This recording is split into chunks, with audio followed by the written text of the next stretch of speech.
The human mind is a strange prison, and for Anne Boleyn, Queen of England in her final days, it was the most harrowing torture chamber. When we look back at history, we see a death warrant, a sharp blade, and a swift ending, but that's only the crude exterior. The truth lies in the cold calculation of absolute power, a psychological campaign designed to destroy not only the body, but the soul and legacy of a woman. It's a chilling thought that a severed head can retain some level of consciousness for about 30 fleeting seconds after decapitation. 30 terrifying seconds where the eyes might blank, the lips might tremble to utter a final prayer, and awareness lingers before fading completely.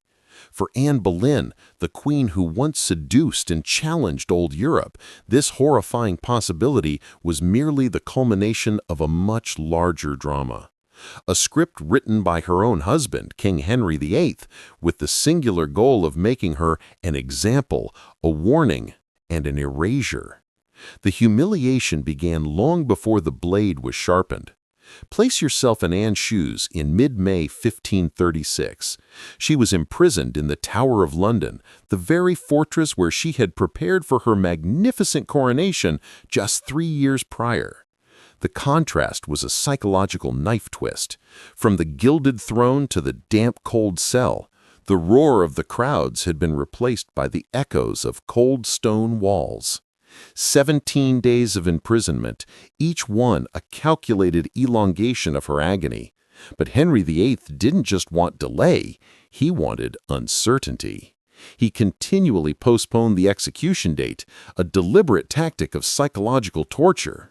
Like a relentless drip of water, the not knowing when death would arrive systematically weakened her spirit, eroding her will to fight and replacing hope with exhaustion and despair. This was a sophisticated mental torment that would impress even modern torturers. Henry VIII's calculation didn't stop there. He summoned a professional swordsman from Calais, France, instead of using the rough English axe, which often required multiple, messy blows. This detail. In her final hours, Anne Boleyn displayed a calmness that astonished witnesses. That composure, however, was not one of serene acceptance, but a psychological defense mechanism against unbearable pain. Modern psychologists would term it dissociation, a mental disconnect from the excruciating reality. She shielded herself with dark humor. Accounts say she joked she would be known as Anne sans tête, Anne without a head, a grim jest that masked the inner terror. She was acutely aware of the accusations staining her honor, fabricated tales of adultery, incest, and conspiracy to poison the king. She knew she was the central figure in a perfectly staged drama, framed as a witch and a traitor. The night before her execution, the psychological torture reached its peak. Anne requested the sacrament at 2 a.m, kneeling before the host for hours. After nearly 24 hours without sleep, her mind must have been fractured by stress and exhaustion. When the lieutenant of the tower came to fetch her, she was reportedly laughing with her ladies. This was not a reaction of peace, but of severe psychological breakdown. The intensity of the terror had surpassed her mind's capacity to cope. She had been subjected to a relentless barrage of absurd accusations, a form of state-sponsored gaslighting, where everyone around her was forced to believe a distorted reality. Henry VIII had succeeded in creating an environment where truth was malleable and fact no longer mattered. The scheduling of the execution was yet another cruel tactic. The repeated scheduling and rescheduling had utterly drained her spirit. Finally, when the hour arrived, Anne was led from her chambers. Just 3 years earlier, she had walked those same corridors to adulation. Now, guards flanked her not out of respect, but to prevent escape. And the courtiers who once bowed before her now watched her final walk with calculated indifference. This stark contrast was a bitter reminder of the transience of power and allegiance in the Tudor court. The humiliation continued as Anne stepped onto Tower Green. The scaffold was erected unusually low, standing only about 3 feet off the ground. Contrary to the towering platforms often depicted in films, this design choice was deliberate.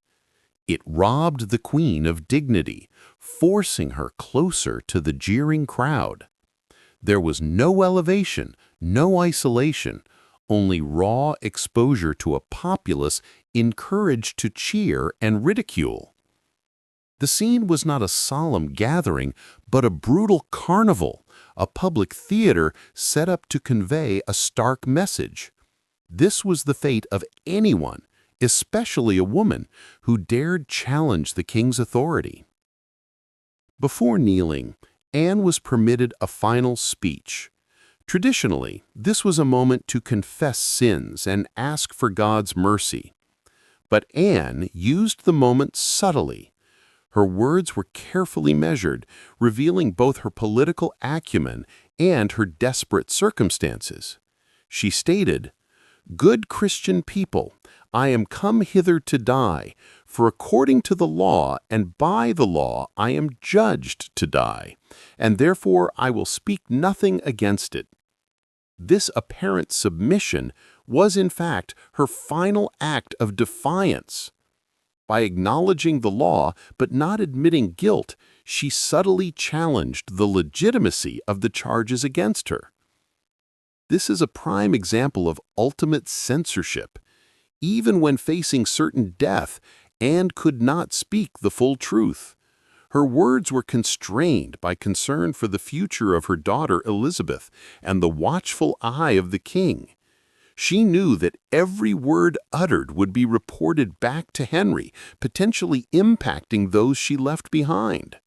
Her speech was not freedom of expression, but a reflection of a woman forced to self-censor, even in the final moments of her life. Henry VIII's absence from the execution was another calculated cruelty.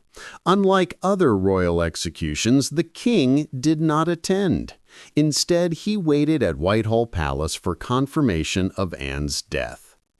Even as the sword severed her head, Henry was reportedly celebrating his impending marriage to Jane Seymour. This detail demonstrates the absolute callousness and utter disregard. Anne had been completely discarded, becoming merely an inconvenient political problem that needed to be resolved. Her death was simply a necessary step in the king's pursuit of a male heir. The king's demand for a skilled swordsman from Calais and the substantial sum paid for his expertise was another layer of calculated cruelty. Instead of the English axe, which often required multiple traumatic blows, the French swordsman was capable of executing a single clean strike. Yet for Anne, this meant she had to face death at the hands of a stranger, a final indignity for a queen who had once commanded the attention of all England. This cold professionalism, the reduction of Anne's death to a mere technical challenge, epitomizes the dehumanization inherent in state-sanctioned execution. Then there is the detail of the blindfold. This is often depicted as an act of mercy to spare her the sight of the blade. But the more practical purpose was to prevent her from flinching at the critical moment. A slight movement could result in a botched execution, spoiling the carefully orchestrated spectacle. Furthermore, Anne knelt upright rather than placing her head on a block, another French tradition which heightened the executioner's challenge and forced Anne to maintain her composure through sheer force of will, even as death approached. The moment before the sword fell was a psychological torment rarely acknowledged in the sanitized historical accounts. Witnesses reported that Anne continuously moved her lips in prayer, her eyes darting beneath the blindfold, straining to detect the sound of the approaching blade. The horror of that instant, knowing death was imminent but not knowing precisely when, was an agonizing form of mental torture. The actual beheading was reportedly impressively clean by Tudor standards. A single stroke severed Anne's head. But what happened immediately after is what polite history often omits. According to witness accounts, her eyes and lips continued to move for several seconds after decapitation. This was a horrifying physiological response that occurs when oxygen remains in the brain tissue. Some accounts even suggest her lips formed words, perhaps continuing the prayer interrupted by the sword's blow. The sight was so disturbing that several witnesses fainted, while others turned away in horror at this grim reminder of the tenuous connection between body and soul. Perhaps most tellingly, and speaking volumes about the complete disregard for Anne's dignity, no proper coffin had been prepared for her remains. Her ladies-in-waiting, overcome with grief and horror, had to scramble to find an arrow chest in which to place her head and body. This was not a minor oversight. It was a clear demonstration of the court's callousness. Even in death, Anne was merely a political problem solved, rather than a human being deserving of basic funerary respect. Anne Boleyn was hastily buried in an unmarked grave within the Tower Chapel without proper Christian ceremony. This indicated the king's hope that her memory would fade as quickly as her life had ended. Henry's determination to erase Anne extended beyond her death. Court painters were instructed to destroy her portraits. Her royal emblems were chiseled from palace walls, and courtiers quickly learned that mentioning her name could lead to royal disfavor.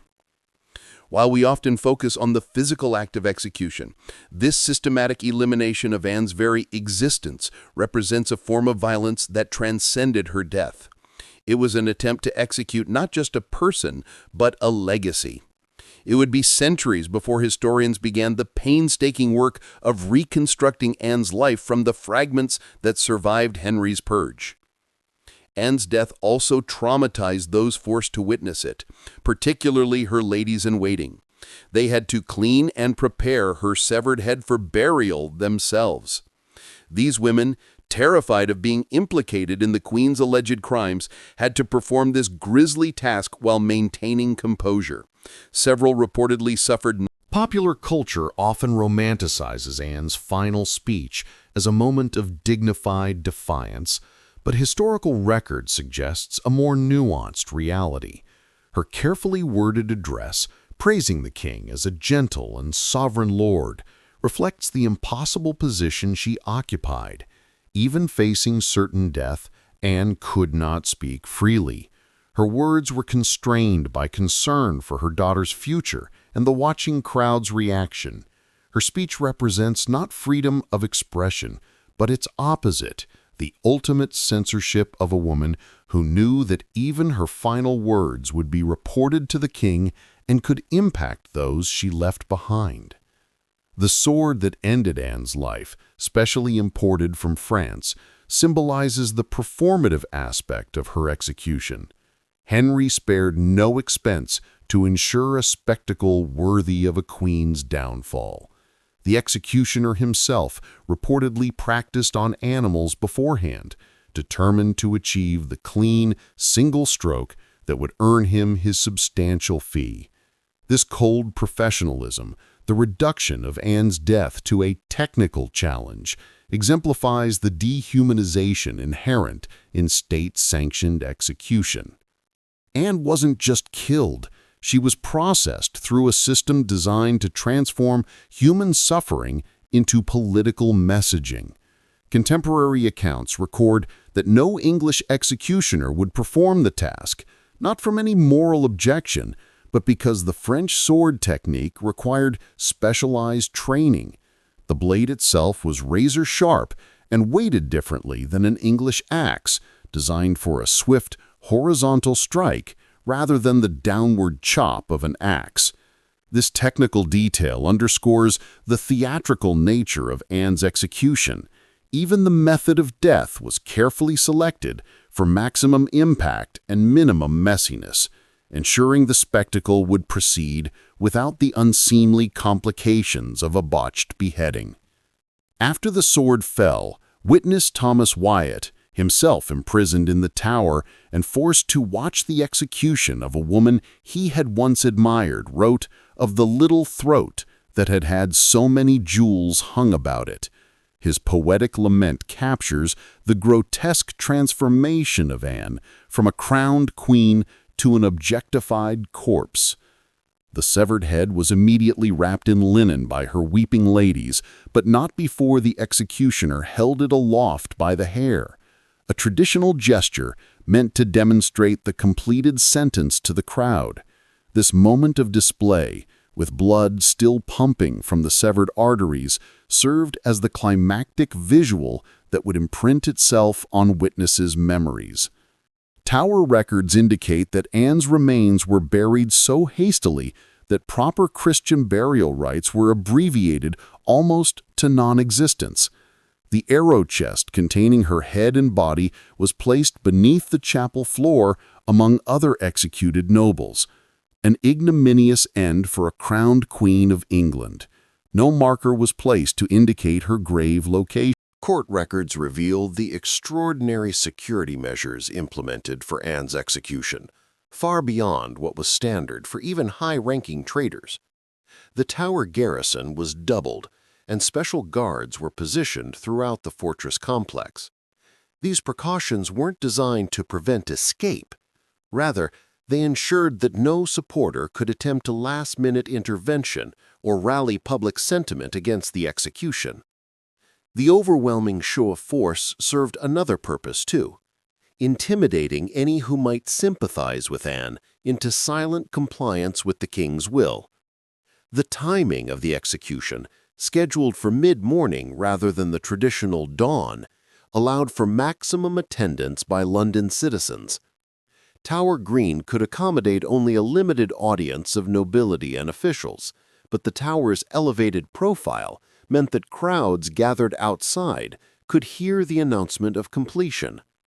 Church bells throughout London would then signal the moment of death, creating a citywide acknowledgement of royal power.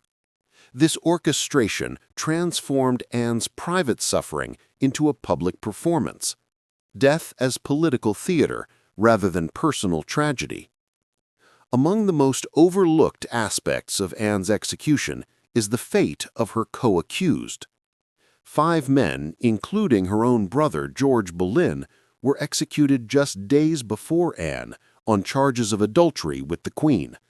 Their deaths served to establish the facts of Anne's alleged crimes before her own execution, preventing any possibility that their final speeches might contradict the official narrative.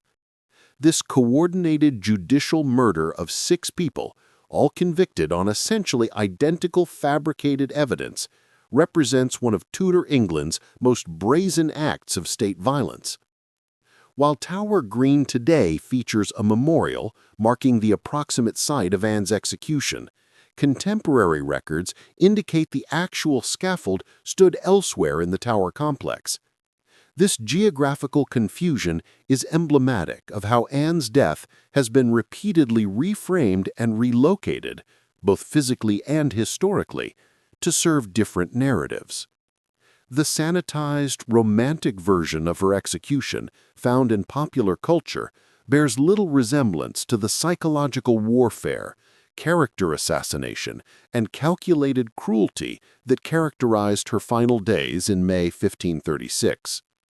The horror of Anne Boleyn's execution lies not just in the physical act of beheading, but in understanding it as the culmination of a comprehensive campaign to destroy a woman who had risen too high for Tudor society's comfort. She was not merely executed, she was systematically unmade, her reputation destroyed, her achievements nullified, her very existence nearly erased from history. When we examine the full context of her final days, the psychological torment, the public humiliation, the calculated theatricality, and the attempted erasure of her memory, we confront a horror far more disturbing than the swift stroke of a Calais sword. Anne Boleyn remains a case study in state-sponsored gaslighting and public character assassination. Her final tragedy may be that, Despite Henry's best efforts to erase her, her death, rather than her life, became her most enduring legacy.